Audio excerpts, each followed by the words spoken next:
قال حضرت آدم علیہ السلام یا ربی لأنک لما خلقتنی بیدک نفخت من روحی رفعت رأسی فرأیت علی قوم العرش مکتوبا لا إله إلا الله محمد رسول الله صلی اللہ علیہ وسلم। হযরত আবুল বাশার সফিউল্লাহ বললেন ইয়া রব্বি লিআন্নাকা লামা খালাকতানি বিয়াদিকা ওয়া নাফাখতা মির রূহি, আপনি যখন আমাকে সৃষ্টি করে কুদরতি হাত মোবারক আমার মধ্যে রূহ ফুঁকে দিয়েছিলেন, আমি আমার মাথা উত্তোলন করেছিলাম, তখন আমি দেখেছিলাম আরশের মধ্যে কালেমা শরীফটা লিপিবদ্ধ করা।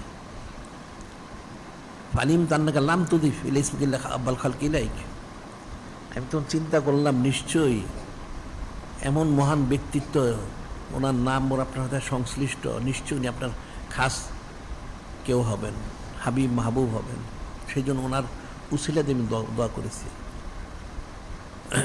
তখন যিনি খলিক, যিনি মাঝে আল্লাহ বললেন কাল আল্লাহ সদাক্তে হযরত আদম আলাইহিস সালাম, আপনি সত্য বলেছেন।